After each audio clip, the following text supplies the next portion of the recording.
이 시간에는 하나님께서 우리에게 주시는 말씀을 함께 읽어보겠습니다. 오늘 하나님께서 우리에게 주시는 말씀은 사무엘하 11장 23절부터 12장 1절까지의 말씀입니다. 우리 같은 목소리로 한번 읽어보도록 하죠. 함께 읽습니다. 시작. 전령은 다윗에게 이렇게 말하였다. 우리의 적은 우리보다 강하였습니다. 적이 우리와 싸우려고 평지로 나왔으므로 우리는 적들을 성 안으로 밀어 넣으려고 성문 가까이까지 적들을 밀어붙였습니다. 그때에 성벽 위에 있는 적들이 임금님의 부하들에게 활을 쏘았습니다. 그래서 임금님의 부하들 가운데서 몇 사람이 죽었고 임금님의 부하인 햇사람인 우리아도 죽었습니다. 그러자 다윗이 전령에게 말하였다. 너는 요압에게 칼은 이 편도 죽이고 저 편도 죽이기 마련이니 이번 일로 조금도 걱정하지 말라고 전하여라. 오히려 그 성을 계속 맹렬히 공격하여서 무너뜨리라고 전하여 요압이 용기를 잃지 않도록 하여라. 우리아의 아내는 우리아가 죽었다는 소식을 듣자 자기의 남편을 생각하여 슬피 울었다. 애도하는 기간이 지나니 다윗이 사람을 보내어서 그 여인을 왕궁으로 데려왔다. 그 여인은 이렇게 하여서 다윗의 아내가 되었고 그들 사이에서 아들이 태어났다. 그러나 주님께서 보시기에 다윗이 한 이번 일은 아주 악하였다. 주님께서 예언자 나단을 다윗에게 보내셨다. 나단은 다윗을 찾아와서 이런 이야기를 하였다. 아멘. 다윗의 이야기는 참 많은 그리스도인들에게 또는 예수님을 믿지 않는 사람들에게도 굉장히 매력적으로 다가옵니다. 그 이유는 아마도 그의 삶이 그리스도인의 삶의 실제적인 모습에 대해서 정직하게 보여주기 때문인 것 같습니다. 제가 삶 공부와 설교를 통해서 자주 말씀드리지만 많은 사람들이 하는 오해처럼 그리스도인의 삶은 늘 경건하고 은혜롭고 또한 흠이 없는 것이 결코 아닙니다. 죄를 짓는다는 것은 아주 미숙하거나 영적으로 어릴 때만 일어나는 일일까요? 아닙니다. 그렇지 않습니다. 그리스도인 혹은 오랫동안 신앙에서 머물러 온 성숙한 그리스도인도 치졸하며 때로는 더럽기가 짝이 없는 그런 죄를 지을 수 있다는 사실을 다윗의 삶은 우리에게 명확하게 보여줍니다. 그렇다면 도대체 그리스도인의 삶을 어떻게 이해해야 하는 것일까요? 성경이 보여주고 가르쳐주는 그리스도인의 삶이란 도대체 무엇을 의미하는 걸까요? 오래 돌을 닦으면 좀 훌륭해지고 죄와는 거리가 있는 고상하고 품격 높은 삶을 살아가는 게 당연하다고 느끼는데 도대체 왜 이런 일이 일어나는 걸까요? 만일 그리스도인도 죄를 지을 수 있는 존재라고 한다면 과연 믿음의 힘은 어디에 있는 것입니까? 오래 믿었다는 것은 무엇입니까? 다윗의 삶이 가르쳐주는 그리스도인의 삶의 실제는 이런 것입니다. 한마디로 말하면 그리스도인의 삶은 죄와 은혜가 뒤엉켜 있는 삶이다 라는 것입니다. 어떻습니까? 여러분은 이런 것들을 느끼십니까? 어떤 때는 이런 삶을 알고 느끼고 경험하면서도 이걸 인정하기가 참 어렵습니다. 사람들이 나를 이런 수준에 있는 사람이라고 볼 것이라는 착각 때문에 신앙생활을 오래 한 사람일수록 자기 자신의 모습을 솔직하게 나눌 수 있는 사람들이 적어지고 결국 외로움 속에서 은밀한 범죄 속에 숨어 있다가 결국에 죄로 미끄러지는 일을 보게 됩니다. 걸리면 죄고 걸리지 않는 동안에는 위장된 경건함에 숨게 되는 것이죠. 이렇게 살아서는 그의 삶 속에 도무지 생명이 느껴질 수 없고 그 생명이 발산될 수도 없습니다. 이것은 하나님 앞에서 죽은 삶입니다. 이러한 삶 속에 사는 그리스도인들이 많아지면 교회는 심각하게 손상을 입게 되지요. 그런데 사실 이것이 오늘 바로 우리들의 모습이 아닌가 하는 생각을 하게 됩니다. 다윗의 인생에 있어서 가장 큰 영향을 미쳤던 사람은 네 사람이었습니다. 그의 인생의 전반부의 두 사람, 골리앗과 사울 왕이었고 인생의 후반부에 밧세바와 압살롬이었습니다. 그중 골리앗은 다윗의 인생에 가장 큰 영예를 안겨주었던 인물입니다. 사울은 영혼의 사포처럼 다윗이 하나님 앞에 바르게 설 수 있도록 만들어주는 존재였고요. 거기에 비해 밧세바는 다윗의 이름에 영원한 부끄러움이 된 이름입니다. 또한 압살롬은 밧세바를 통한 다윗의 죄가 그 열매를 드러냈던 순간이지요. 특별히 골리앗을 만났을 때 다윗은 미숙한 소년이었지만 하나님의 영광을 위한 열심을 가장 놀랍게 드러내는 사람이었습니다. 그렇지만 밧세바를 만났을 때 다윗은 나이에 있어서도 신앙에 있어서도 이전과는 비교할 수 없을 정도로 성숙한 사람이 되었지만 상상조차 할 수 없는 범죄에 휘말리고 말았지요. 이 과정처럼 우리 인생을 더 정확하게 보여주는, 더 정직하게 보여주는 장면이 있을까요? 그래서 신앙생활이란 그리스도인의 삶에서 죄와 은혜가 뒤엉켜서 날줄과 시줄처럼 짜지는 것이라고 말할 수 있습니다. 그러므로 그리스도인의 삶은 죄와 은혜의 이야기가 되는 것입니다. 먼저 우리는 오늘 본문을 통해서 죄의 이야기를 읽게 됩니다. 오늘 우리가 함께 읽은 본문은 그 중에 마지막 부분입니다.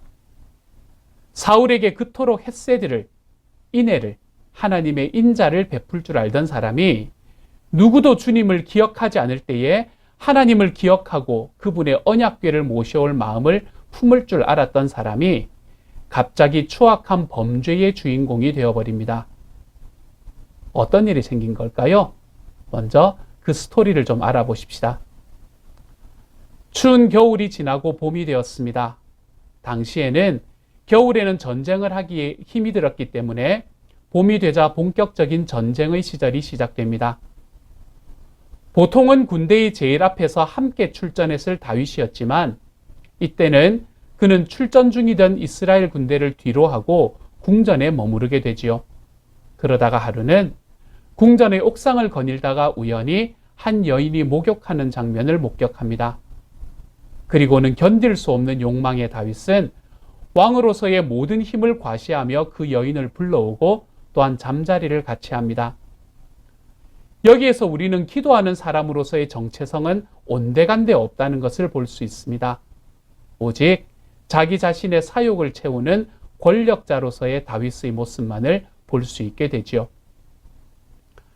당시에 이 여인 밧세바의 남편이었던 우리아는 전쟁에 나가 있을 때였습니다. 하지만 시간이 얼마 지나지 않아 밧세바는 자신이 임신한 사실을 알게 되고 다윗 왕에게 전가를 보냅니다. 밧세바가 임신했다는 사실을 알게 된 다윗 왕은 어떻게 이 문제를 해결하려고 했을까요? 다윗은 밧세바의 남편이었던 우리아를 불러다가 휴가를 줍니다. 이러한 다윗의 반응에서 보여지는 다윗 왕의 모습은 이미 세상의 일에 물들고 처세에 능하며 어떻게 자기의 위기를 빠져나갈지를 알고 있는 사람의 모습입니다. 살아왔던 세월의 경험이 그가 어떻게 하면 될지를 알려주었던 모양이지요. 하지만 아무리 능수능란하여 상황을 만들 수는 있을지 모르지만 사람의 마음만은 어쩔 수 없었나 봅니다. 우리아는 집에 돌아왔지만 여전히 전쟁터에 있을 동료들을 생각해서 편하게 집에서 잠자리를 가지지 않습니다. 우리아에게 술을 먹여보아도 뜻대로 되지가 않습니다. 다윗 왕은 우리아가 마음대로 되지 않자 우리아를 다시 전쟁터에 보내며 당시의 군대 장관이었던 요압을 향해서 그를 가장 위험한 최전방에 배치하라 라고 지시합니다. 그리고 다윗의 계획대로 우리아는 전쟁터에서 전사하게 되지요. 그리고는 몇 달의 시간이 흐릅니다. 그 과정 속에 다윗은 밧세바와 결혼하였고 아이도 곧 순산할 듯이 보입니다. 모든 것이 잘 숨겨진 것만 같습니다. 하나님의 예언자인 나단이 다윗을 찾아오기 전까지는 말입니다. 여러분, 죄가 특별히 우리의 삶에 찾아오는 시간이 있을까요? 우리의 생각에는 오늘 다윗이 했던 것처럼 이렇게 더러운 죄를 짓던 사람이 예수님을 믿고 은혜 받은 후에는 변화가 되어서 이런 죄를 짓지 않게 되었다라고 말해야 될 것 같지 않습니까? 다윗이 누구입니까? 골리앗을 믿음으로 이겼던 사람, 하나님의 기름 부음을 받은 사울의 생명을 2번씩이나 살려주었던 사람, 하나님을 향한 마음이 특별했던 사람, 하나님의 마음에 드는 사람으로 인정된 사람이지 않습니까? 그런데 이랬던 다윗이 이런 간통과 살인 교사와 거짓의 죄를 지었다는 사실이 믿기가 어렵지 않습니까? 그는 분명히 광야의 삶을 통해서 하나님의 선하심을 깊이 체험한 인물이었습니다. 하지만 그렇게 주님의 은혜를 경험한 후에 이렇게 돌이킬 수 없는 죄를 짓게 됩니다. 사실 성경에 나오는 다른 많은 인물들도 다윗과 비슷한 양상을 보여줍니다. 아브라함이 아내를 2번이나 동생으로 속였던 일은 그의 신실한 순종 후에 나타나는 일이었습니다. 노아는 방주를 짓는 위대한 순종 이후에 술에 취하여 큰 실수를 하게 되지요. 모세가 화를 바람으로써 하나님의 거룩하심을 드러내지 못한 일은 그의 인생 초기의 일이 아니라 그의 인생의 거의 마지막 시간에 일어난 일입니다. 여러분, 죄가 언제 찾아오는 것입니까? 죄는 우리 삶에 평생의 우리를 방문합니다. 하지만 특별히 오늘 우리의 본문에서 찾아볼 수 있는 것은 우리의 삶에 안정이 찾아왔을 때가 가장 위험한 순간이다라는 것입니다. 본문은 이제 다윗이 전쟁터에 친히 나가지 않아도 될 만큼 나라가 안정되었다는 것을 보여줍니다. 부하 장수들과 군인들은 나가 싸우고 있지만 다윗은 그 전쟁에서 승리할 것을 너무나 분명히 알기에 마음을 졸이는 대신에 편안히 낮잠도 즐기고 날이 어둡기 전에 초저녁에 궁의 발코니를 거닐 수도 있었던 것이지요. 삶의 안정은 우리에게 편안함을 가져다 줍니다. 그렇지만 안정이 되었을 때 찾아오는 불안감이 있습니다. 그것이 바로 죄에 대한 불안입니다. 안정되고 평안한 시간이 많고 돈도 많고 힘도 많을 때 우리는 더욱 조심할 줄 알아야 합니다. 그때가 우리가 죄로 빠져들어갈 수 있는 가장 최고의 시간이기 때문입니다. 그런 예가 오늘의 말씀에서는 보냈다라는 단어를 통해서 매우 분명하게 드러납니다. 죄는 육체의 정욕에서 시작되는 것입니다. 그 육체의 정욕은 과도한 힘을 가진 강한 사람 안에서 폭발적으로 일어나는 경향이 있습니다. 즉, 죄를 지을 기회만 주어지면 사람이 죄를 지을 수 있다는 것입니다. 똑같은 상황이나 처지에 들어가지 않은 것이 내가 저 사람처럼 죄를 짓지 않을 수 있는 은혜라고 말할 수도 있습니다. 이것이 그렇다면 보냈다라는 단어와는 무슨 의미가, 무슨 연관이 있는 것일까요? 1절에서 다윗은 요압과 부하들과 온 이스라엘의 군대를 전쟁터였던 랍바로 보냅니다. 이것은 다윗의 힘과 권력이 어떠했는지를 보여주는 것이지요. 3절에서 다윗은 자기가 보았던 목욕하는 여인이 누구인지를 알아보라고 사람을 보냅니다. 그는 그냥 보내면 다 되는 힘이 있는 사람이었습니다. 4절에서 그는 또 사람을 보내어서 그 여인 밧세바를 자기 방으로 불러오라고 합니다. 밧세바가 임신을 하게 되자 다윗은 다시 6절에서 요압에게 전가를 보내서 우리아를 자기에게 보내라고 명령합니다. 다윗은 우리아가 그의 아내인 밧세바와 동침하게 하려는 자기의 계획이 이루어지지 않자 다시 우리아를 전쟁터로 보냅니다. 그리고 그의 손에 요압에게 보내는 편지를 보냅니다. 이 죄의 이야기 속에 등장하는 다윗은 어떤 다윗입니까? 보내는 다윗입니다. 그가 보내기만 하면 됩니다. 그러면 사람들이 척척 말을 들어줍니다. 더 이상 그는 직접 칼을 손에 잡을 필요도 없고 직접 상황을 알아보기 위해서 갈 필요도 없습니다. 말만 하면 됩니다. 그는 힘이 있는 왕이었습니다. 이렇게 죄의 이야기는 힘, 권력의 이야기와 함께 가는 경향을 가질 때가 많습니다. 제가 경향이라고 말씀드리는 이유는 힘이 없으면 죄를 짓지 않는 것은 아니기 때문입니다. 힘이 없을 때도, 힘이 있을 때도 우리는 죄를 지을 수 있습니다. 그렇지만 다윗이 처한 정도의 힘이 생기면 사람은 스스로 신이 된 것처럼 생각하기 쉽고 자기 삶을 제 멋대로 하는 마음이 더욱 부추겨지기 쉬우며 다른 사람의 삶을 지배하려고 하는 마음도 생기게 되는데, 죄는 우리가 가진 이러한 마음의 성향과 관계가 깊습니다. 왜냐하면 죄란 본질적으로 자기가 하나님처럼 되려는 성향이기 때문입니다. 죄는 이처럼 자기의 힘이 강해지므로 본질상 자기가 하나님이 됨으로 우리의 삶에 찾아옵니다. 그러니 안정이 되었을 때가, 내가 성공하고 높은 지위를 가졌을 때 더 쉽게 찾아올 수 있게 되는 것이지요. 그렇지만 죄는 여기서 끝나지 않습니다.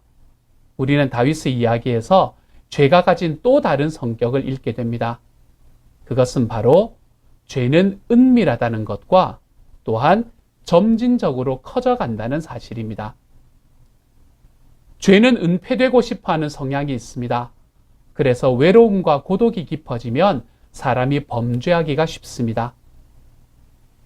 예전에 클린턴 대통령이 대통령의 재직 시에 범죄한 일이나, 때로는 세상의 관점에서 볼 때 성공한 목사님들이 동일한 죄로 넘어지는 것이 바로 이 은밀함 때문이라고 생각합니다. 다윗이 밧세바를 범한 것도 은밀하게 이루어진 범죄였습니다. 하지만 밧세바의 임신 소식은 자기의 죄를 은폐해야겠다는 생각으로 이어지게 되었고, 결국에는 그녀의 무고한 남편, 그리고 다윗의 충성스러운 친하였던 우리아를 적의 손에 죽이게 되는 일까지 범하게 됩니다. 그저 목욕하는 여인을 보았던 일이 다윗 속에 있는 육체의 정욕을 불러일으켰고, 그 여인이 누구인지 궁금해서 알아보도록 시키는 단계로 넘어가고, 알아본 후에는 자기의 부하의 아내니까 자기가 왕으로서 어떻게 할 수 있지도 않을까 하는 데까지 가게 되고, 결국은 여인을 자기의 방으로 불러오고 범죄를 하게 되는 것입니다. 이처럼 범죄는 점진적으로 자라가지만 끝없이 자라가게 되는 것이지요. 그래서 의로운 사람이었던 욥은 젊은 여인을 음탕한 눈으로 바라보지 않겠다고 나 스스로 엄격하게 다짐하였다라고 말하지 않았습니까? 오늘날처럼 우리에게 온갖 욕망을 일으키는 그림들이나 영상이나 상상들이 난무하는 세상에서 욥이 자기 스스로에게 했던 이 언약은 우리에게 정말로 필요한 언약입니다. 손이 가는 대로 클릭하고 눈이 가는 대로 가게 하는 것에서 우리의 도덕적인 선은 무너지고 하나님에 대한 감각은 무뎌집니다. 그래서 결국 나는 다윗처럼은 가지 않는다라고 말하지만 이미 우리의 마음은 다 다윗과 조금도 다르지 않을 만큼 무너져 가는 것이지요. 주님께서는 여자를 보고 음욕을 품는 사람은 이미 마음으로 그 여자를 범하였다라고 하신 것이 바로 이런 것을 두고 하신 말씀입니다. 저는 오늘 이 말씀이 이 자리에 계신 대부분의, 아니 모든 형제 자매님들에게 심각하게 들려지기를 바랍니다. 왜냐하면 이것이 주님의 말씀이기 때문입니다.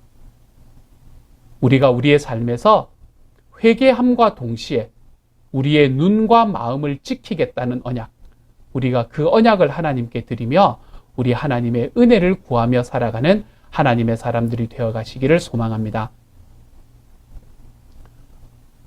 다윗의 신하였던 밧세바의 아내였던 우리아는 어떤 사람이었습니까? 그는 너무나 충성스러운 신하였습니다. 비록 그는 자기가 충성을 바쳤던 왕의 배신에 의해서 비참한 죽음을 당했지만 하나님 앞에서 그는 참으로 인정받을 만한 사람이 아닐 수가 없습니다. 우리아와 몇 사람의 부하들이 함께 죽었다는 정가를 받은 다윗은 이제 모든 것이 마무리되었다고 생각했을 것입니다. 비록 최측근 몇 사람이 이 일을 알고 있고 요압도 결국은 알게 되기는 하겠지만 그들은 결코 발설할 사람이 아니라는 것을 아니까 그는 이제 자연스럽게 밧세바를 자기의 합법적인 아내로 불러들였습니다. 그리고 밧세바는 결국 아이를 낳았죠. 그러니까 범죄 이후에 적어도 10개월은 지났다는 이야기입니다. 그런데 그동안 아무런 일도 일어나지 않았습니다. 그 범죄한 일로 인해서 무슨 큰 일이 일어나지를 않았습니다. 물론 다윗의 회개도 일어나지 않았지요. 자, 이렇게 모든 것이 끝났습니다. 일단락이 되었습니다. 그러나 성경은 분명하게 이야기합니다. 그러나 주님께서 보시기에 다윗이 한 이번 일은 아주 악하였다. 생각해 보십시오. 이 1년에 가까운 시간이 되도록 다윗이 그냥 살았다고 한번 생각해 보십시오. 회개하지 않은 채 말입니다.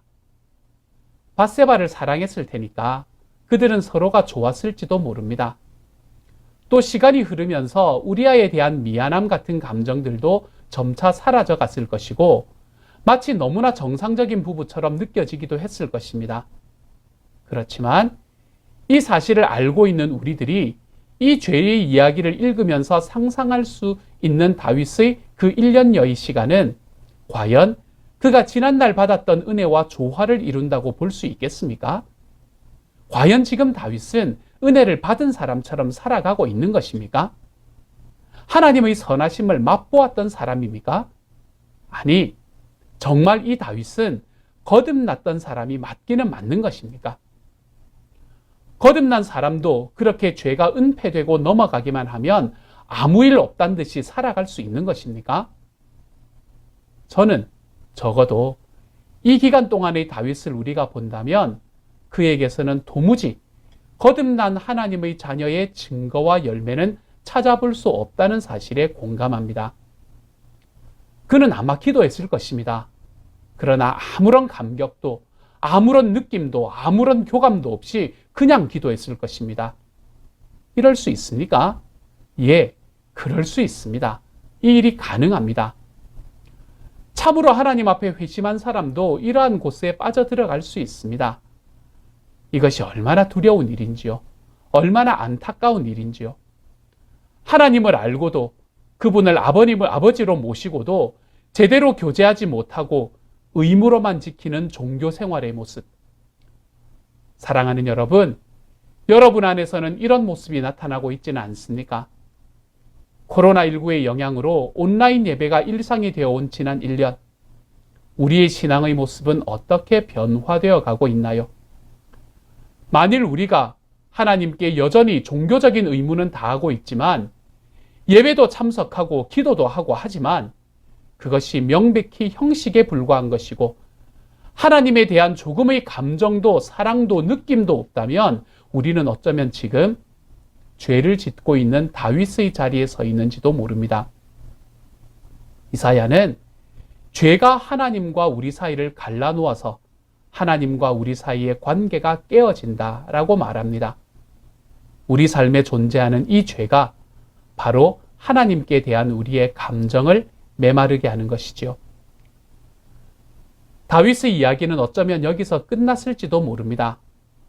자기가 했던 일이 일단락 지어진 상황이잖아요. 그런데 다윗의 이야기는 여기서 끝이 나더라도 하나님의 이야기는 이제부터 시작됩니다. 마침내 은혜의 이야기가 펼쳐지기 시작합니다. 이렇게 죄로 말미암아 하나님께 대한 감정이 죽어버린 사람, 그래서 하나님께 대한 의무와 형식밖에는 남아있지 않는 사람에게 하나님의 은혜의 이야기가 시작되지요. 죄의 이야기가 사람에게 속했다면 은혜의 이야기는 하나님께 속한 것입니다. 그러나 이런 표면적인 은혜가, 직접적인 은혜가 다윗의 이야기에 찾아오기 전에도 사실상 하나님의 은혜는 다윗의 죄의 이야기 가운데에 잔잔하게 흘러가고 있었음을 우리는 놓칠 수가 없습니다. 어떤 부분이 다윗 안에서 잔잔하게 흘렀던 하나님의 은혜였을까요? 먼저 다윗에게는 다윗의 힘이 미치지 못하던 영역이 있었습니다. 다윗은 보내는 사람이었습니다. 그에게는 힘이 있었습니다. 그런데 그의 힘이 미치지 못하는 영역이 있었습니다. 첫 번째로는 밧세바의 임신한 태였습니다. 다윗은 밧세바를 불러올 수도 있었고 밧세바를 범할 수도 있었지만 밧세바의 임신하는 태는 다윗의 손에 있지 않았습니다. 하나님께서 그 한 번의 사건으로 밧세바의 태를 열어 임신하게 하셨습니다. 이것은 다윗의 편에서 볼 때는 심각한 일이었습니다. 그렇지만 하나님의 편에서 볼 때는 이것은 은혜였습니다. 밧세바가 임신하지 않았다면 우리아가 죽는 일이 없었을까요? 다윗은 죄를 그쳤을까요? 아니요. 그는 아마 더욱 담대해졌을 것입니다. 그의 죄를 짓는 담대함을 막을 수 있는 것은 아마도 아무것도 없어졌을지도 모릅니다. 일이 커지는 것이 오히려 다윗에게는 은혜였습니다. 죄를 두려워하지 않게 되는 것은 저주입니다. 죄 짓는 일에 담대해지는 것처럼 저주가 없습니다. 전도서의 말씀대로 사람들은 왜 서슴지 않고 죄를 짓나 하면 악한 일을 하는데도 바로 벌이 내리지 않기 때문입니다. 그렇기 때문에 죄를 두려워하지 않는 것, 죄 짓는 일에 담대하게 되는 것이 바로 저주가 되는 것이지요. 두 번째로 다윗의 힘이 미치지 않았던 영역은 요압의 교활한 마음이었습니다. 결국 요압은 다윗이 요구한 대로 우리아를 사지로 몰아넣지만 다윗의 죽는 날까지 그는 이 다윗의 약점을 가지고 다윗을 조종하려는 자리에까지 갑니다. 요압은 자신의 교활함으로 인해서 결국 악역을 감당하지만 다윗 자신에게는 이 요압마저도 은혜였습니다. 왕이라는 다윗이 가진 절대 권력이 미치지 못하는 영역이었기 때문이지요. 하나님의 은혜의 이야기는 보내는 다윗에게 하나님이 보내시는 행위로 명백하게 드러납니다. 이 행위를 통해서 하나님은 다윗의 과도한 권력의 사용을 끝내게 하셨습니다. 하나님께서는 다윗이 범죄하고 1년여를 지나는 동안에 침묵하셨거든요. 그 이유가 뭘까요? 우리는 그 이유는 알 수가 없습니다. 그런데 시간이 꽤 흘러서 밧세바의 아이가 태어난 후에 하나님께서는 나단 선지자를 다윗에게 보내셨습니다. 이것은 나단 선지자 입장에서 보면 별로 즐거운 사명은 아니었을 것입니다. 나단이 하나님의 말씀을 들었을 때 얼마나 놀랐을지요. 그 경건한 왕 다윗이 그런 범죄를 저지르다니 말입니다. 적어도 영적인 감각이 있었던 나단 선지자가 지난 1년 동안 다윗을 보았을 때 이상한 점을 느끼기는 했을 수 있을 것입니다. 그러나 이런 추악한 은폐된 범죄가 다윗에 의해서 저질러졌다는 사실을 그가 어떻게 받아들일 수 있었겠습니까? 또 그는 어떻게 다윗에게 이 말씀을 전할 수 있다는 말입니까? 충신 우리아도 아낌없이 죽인 다윗이라면 자기 같은 선지자 하나 죽이는 일이야 얼마나 더 쉽겠습니까? 이러한 마음을 품고 나단 선지자는 하나님께서 보내셨을 때에 목숨을 걸고 하나님의 말씀을 가지고 다윗의 궁으로 들어갑니다. 나단 선지자는 왕의 앞에 서서 지혜로운 비유로 설교를 시작합니다. 양과 소가 매우 많은 부자가 자기 손님을 대접하겠다고 딸처럼 귀하게 여기는 암양 새끼 하나밖에 없는 가난한 자에게서 그 양을 빼앗아다가 접대를 했다라는 이 나단 선지자의 고발에 다윗은 그 부자는 사형을 받아야 마땅하다라는 판결을 내립니다.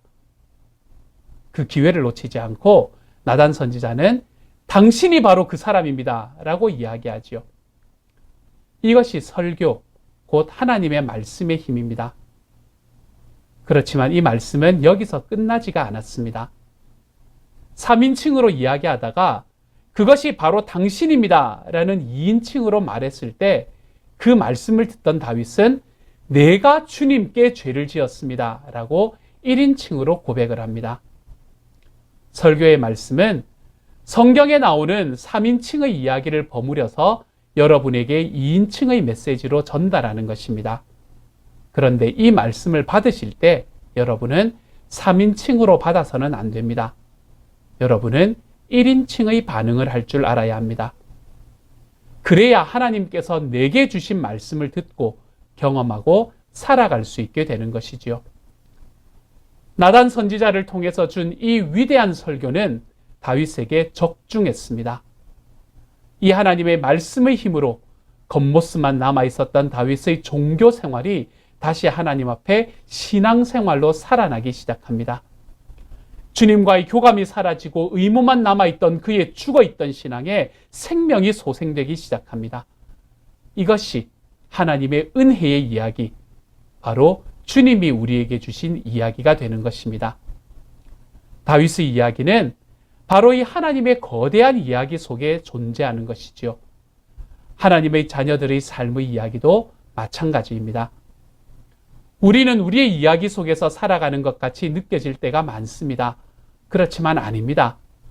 하나님 앞에 거듭난 우리 주님의 자녀들은 다 하나님의 이야기, 그것도 주님의 은혜의 이야기 속에 존재하게 되는 것이지요. 오늘 우리는 죄의 이야기와 은혜의 이야기를 보았습니다. 그런데 이것은 다윗만의 이야기일 수가 없습니다. 참된 그리스도인들의 삶은 이처럼 다 죄와 은혜의 이야기로 점철되어 있습니다. 주님을 알지 못할 때에는 다 죄의 이야기뿐입니다. 그러나 주님을 알게 되었을 때, 주님을 만나게 되었을 때는 우리의 삶에 다른 이야기가 시작됩니다. 주님이 우리의 삶에 베풀어 주신 은혜의 이야기 말입니다. 그렇지만 오해하지는 마십시오. 우리가 우리의 삶에서 죄의 이야기를 완전히 몰아내고 은혜의 이야기만 가지고 살아가는 것은 아닙니다.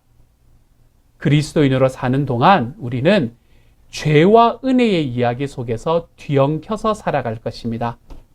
그렇지만 그 과정 속에서 결국 하나님의 은혜가 이기는 삶을 살아가게 될 것입니다. 그러면 우리는 이 하나님의 은혜의 이야기, 우리의 삶의 죄의 이야기와 버무려져 있는 하나님의 은혜의 이야기를 통해 이번 한 주 어떻게 살아가면 될까요?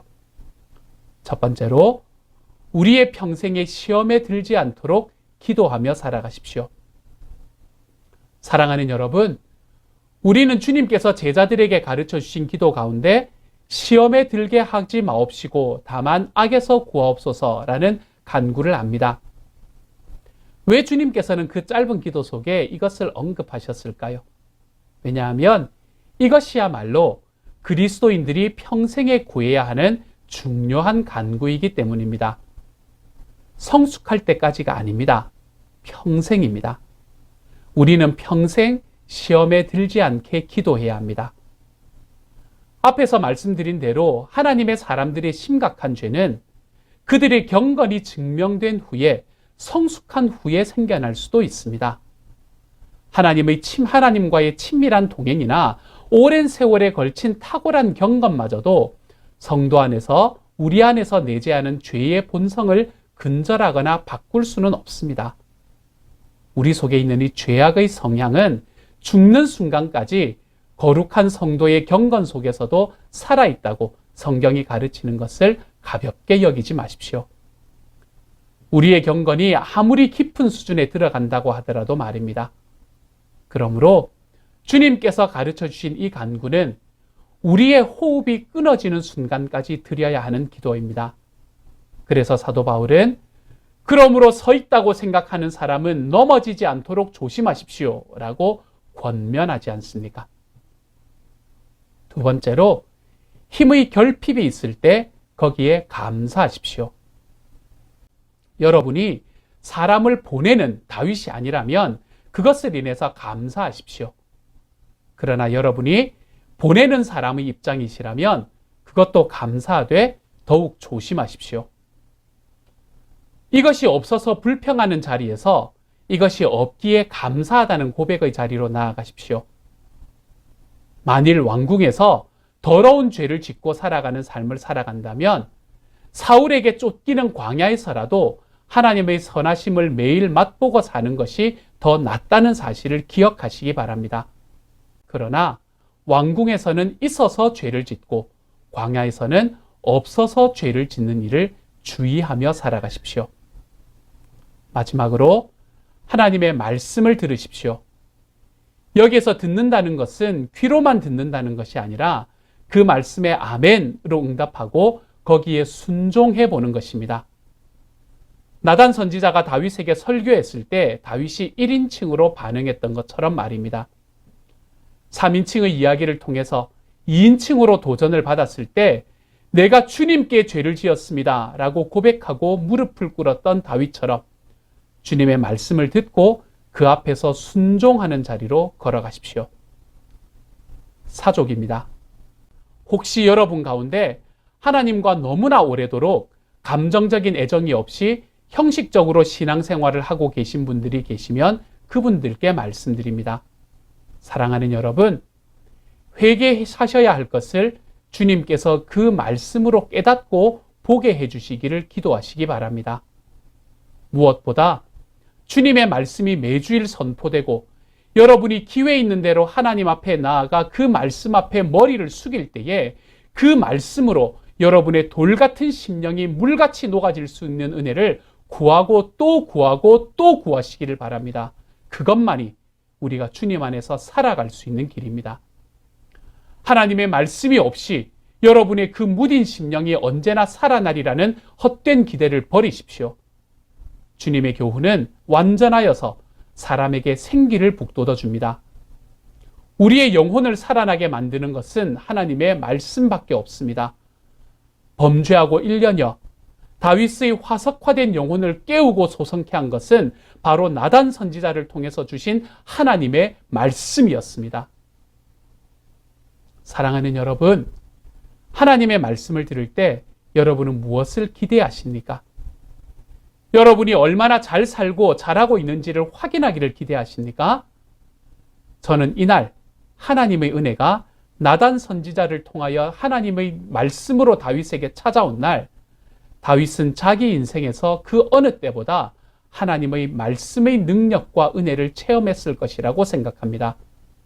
그래서 아마도 다윗이 썼을 것이라고 짐작되는 시편 119편의 고백이 가능했을 것이라고 생각합니다. 이 고백을 함께 읽어보면서 다윗이 했던 이 고백이 오늘 주님의 말씀 앞에 서 있는 저와 여러분에게도 동일하게 채워질 수 있기를 우리 주님의 이름으로 소망합니다. 함께 한번 읽어봅니다. 시작. 젊은이가 어떻게 해야 그 인생을 깨끗하게 살 수 있겠습니까? 주님의 말씀을 지키는 길, 그 길뿐입니다. 그릇된 길로 가지 않도록 나를 지켜주십시오. 주님의 은혜로 주님의 법을 나에게 가르쳐 주십시오. 나를 깨우쳐 주십시오. 내가 주님의 법을 살펴보면서 온 마음을 기울여서 지키겠습니다. 내 걸음걸이를 주님의 말씀에 굳게 세우시고 어떠한 불의도 나를 지배하지 못하게 해 주십시오. 아멘. 함께 기도하겠습니다.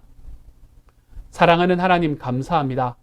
주님 앞에 나아갈 때 하나님, 우리의 삶 속에서 시험을 하나님 앞에서 피할 수 있는 길 또는 이길 수 있는 길로 나아가기를 기대하고 기억하며 그것을 기도하고 간구하며 우리의 삶에 있는 신앙의 정말 깊은 순간 속에서도 나의 삶을 무너뜨릴 수 있는 그 죄악의 길을 항상 내 삶에서 다시 한번 기억하고 생각하고 피해가며 하나님 우리의 삶을 살아 주님께서 우리의 삶에 말씀을 주실 때에 내가 그 말씀에 순종하며 걸어가므로 내 하나님 앞에 좀 더 합당한 삶을 살아가는 우리 주님의 사람들이 될 수 있도록 아버지 도우시고 함께하여 주옵소서. 나의 삶에 가진 것이 없을 때는 없음으로 인해 내가 가진 것이 많을 때는 많음으로 인해 나의 삶에 찾아올 수 있는 그 시험의 자리를 주님 언제나 주님 앞에 피할 수 있도록 간구하며 걸어가는 주님의 사람이 되게 하여 주옵소서. 모든 말씀 우리 주님 예수님 이름으로 기도드립니다. 아멘. 이 시간은 우리 한 번 더 기도하고 축도하며 오늘의 예배를 마칩니다. 한번 기도하겠습니다. 이제 평안한 마음으로 세상에 돌아가십시오. 선한 일에 용기를 가지시며 악을 악으로 갚지 마십시오. 항상 연약한 자를 도우시며 병든 자를 찾아보시며 곤란당하는 이웃을 위로하십시오. 모든 사람을 존경하시며 주님께 봉사하고 주님을 사랑하십시오. 모든 일을 믿음과 사랑으로 행하시며 어떤 일에도 소망을 포기하지 마십시오. 그리고 거룩하신 성령님께 순종하여 기쁨과 감사의 생활을 해나가십시오. 우리 하나님 아버지는 여러분을 항상 도와주실 것입니다. 지금은 우리를 죄에서 구원해 주신 우리 주 예수 그리스도의 은혜와 하나님의 사랑과 성령님의 교통하시는 은혜가 누구에게나 찾아올 수 있는 시험을 피할 수 있고 이길 수 있는 힘을 구하며 죄에 잠기는 편안함보다 주와 함께하는 광야를 소망하고 늘 내게 1인칭으로 다가오는 말씀에 순종하며 살기를 소망하고 다짐하고 일어서는 모든 시온영락 식구들 한 사람 한 사람에게 지금부터 영원토록 함께 계시기를 간절히 축원하옵나이다. 아멘.